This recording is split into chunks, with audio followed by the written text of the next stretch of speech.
seems strange to be welcoming you to your own house, but there we go. I just wanted to say something a little bit about why we're meeting today and talking, which was that we at the Family Institute have an annual student conference at which we have a memorial lecture for Gianfranco Cecchini.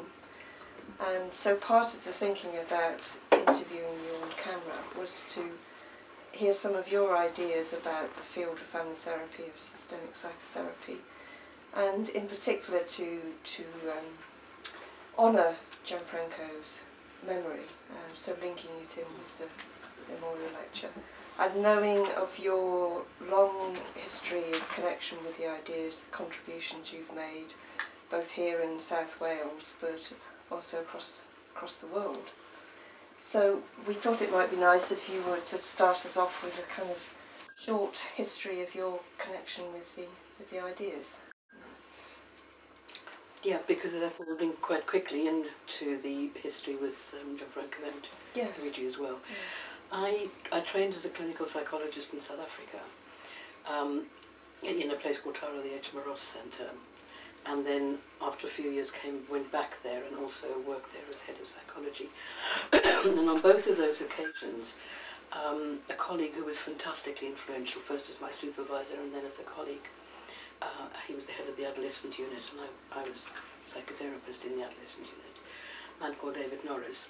He had already encountered Václavik, Jackson, Bateson. Mm-hmm. So my training, clinical psychologist in South Africa, unlike in Britain, are trained psychodynamically. Mm-hmm.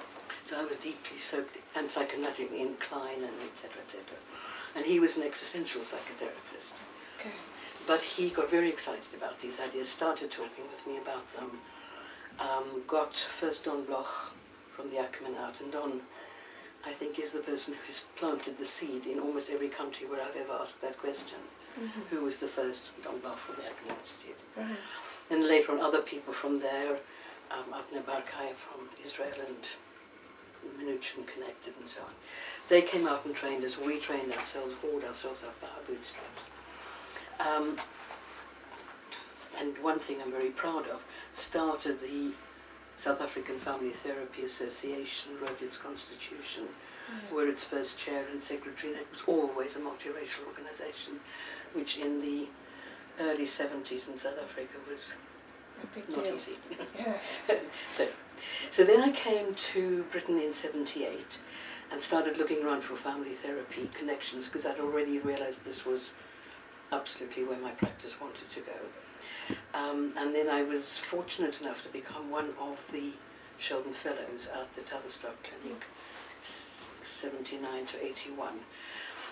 Later on that program became a normal family therapy training program like many of the others. But at that stage, because of some fantastic grant that had been given by someone called Sheldon, the idea was to train trainers. And so there were 4 Sheldon Fellows each year, and most of the people who went through, I think there were 4 cohorts in all, I'm not totally sure, are the people who were pioneering family therapists in Britain. And in my year, 3 of the 4 of us were me, Peter Lang, Martin Little, who went on to start Kensington Consultation Centre. So, and then in that first year of ours, Gianfranco Cecchini and Luigi Boscolo came to spend time with us, talking, workshopping, consulting, commenting on our own cases, etc., etc. And they stayed for quite a while. And then over the next few years, they made a number of visits to the Tavi and to other places, began the connection with the Family Institute also. And did workshops all over the place. And they were already beginning to separate from Mara Silvini and Giuliana Prata. So those 2 also did a bit of teaching still here, but mainly it was the 2 men who were seen as the primary teachers. Mm-hmm. And when the 4 of them split, they stayed in the Centro per lo Studio della Famiglia, which is the teaching institute. Yeah. I think, certainly for me, hearing what they had to say just opened the door completely, because I was very, very sold on the idea of working with families and systems, but very uncomfortable with some of the very directive techniques that we were being taught. I really couldn't do them easily. As you know, I've always been fairly allergic about issues of power, and I've just found myself very uncomfortable. So their style of working, although it was still pretty interventive in the early days, was more and more edging into the stance of curiosity, of open-mindedness, of co-evolution with clients, and it was fascinating, and we were always very, very excited about it. Yes. Are there ideas in that that you still hold strong? I think most of them, actually. I recently, Ayazan and I took part in a depression study, as you know, some years ago, and wrote a book about it, which, when it was on its 10th anniversary of the book, some Danish colleagues decided, quite, I don't know why so belatedly, because they'd all been using it in English, but to translate it. This was 2010 already, actually, and asked us to write a new foreword or afterword, and we did. And it will at some stage come out in English, but I don't know when. What was fascinating was, because Aya and I did our trying to write together, and given our differences and our strong liking and respect for each other, it's always quite amusing. So he kept saying, "Oh, looking back at what we read, and it is such old hat. Absolute nonsense. It's like, you know," and he was comparing it to old vinyl records and things like that. Right. And I was saying, no, I think it all still holds. I still think the same things. Okay. You know, so I was thinking fuddy-duddy, and he's a fantastic innovator and all the rest of it. I think the central ideas, the epistemology, actually further back even from, the epistemology for me holds. And what I have liked about it over all the years is that it has seemed to me that every time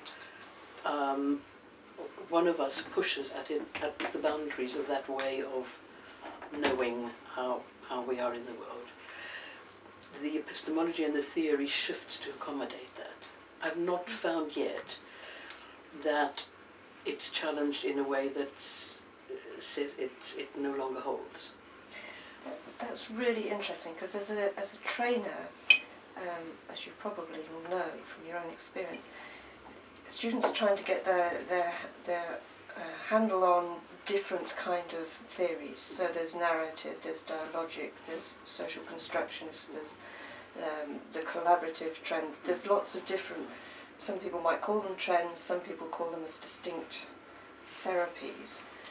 But what I hear you saying is, in all of those, you still see a kind of core epistemology. I think they're all rooted in the same epistemology. There are different ways of understanding that, different ways of applying that. But I think the ideas that Bateson stands for, that von Foerster stands for, that Prigogine and Stenger stand for, about how systems work and how systems change and how systems pull towards trying to maintain their equilibrium and so on. I think those hold. And for example, I'm one of the people who is identified with a social constructionist critique of systemic practice. I'm talking about systemic practice after we shifted from a first order cybernetic to a second order cybernetic position.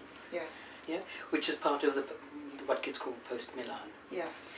So my experience is that both Gianfranco and Luigi, in themselves as the trainers who trained the rest of us, saw themselves as post-Milan practitioners, i.e. they've constantly felt themselves to be influenced by us and to be changing in response to that feedback, which I think sits inside our method and our epistemology. Yes. That we're constantly open to recursiveness and feedback and so on. And so I was one of the people who particularly started critiquing our way of working by saying that the social construction of dominant discourses, of discrimination, of power abuse in terms of gender, ethnicity, etc., sexualities, all of those groupings, that we needed to find a way into what had become a quite, in my opinion, quite bland, quite amoral, everything is equal, everything goes, no responsibility position, at that extreme constructivist end. Yes. And the field expanded to accommodate it. What I'm thinking about is the way that people often contrast a cybernetic metaphor with a linguistic metaphor. And I'm wondering what your position is on that, because it sounds like you're seeing there are some commonalities in the basic epistemology. Well, I think really we keep reaching for metaphors, and none of them is quite adequate, because they're metaphors. Yeah. And that takes us back to the Korzybski map is not the territory that it describes. Yes.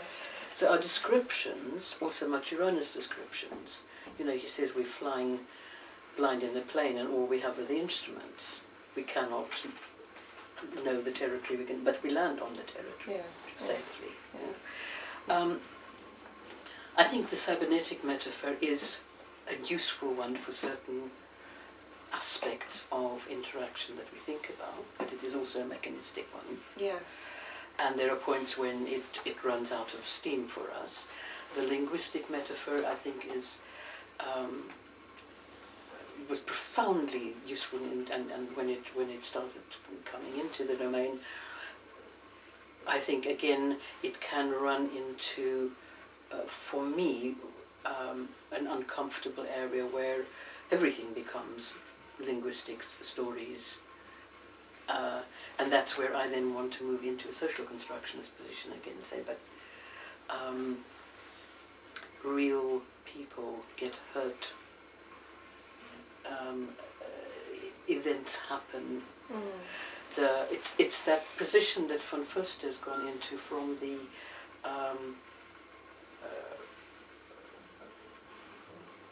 as he's explored the ideas of being part of the observing system, is that the map is not the territory we're trying to describe, but the map is the only territory we know. Yes. So in that sense it's real for us also. Yeah. Yes. And I think particularly the power issues for me are profoundly important, obviously because of my own background.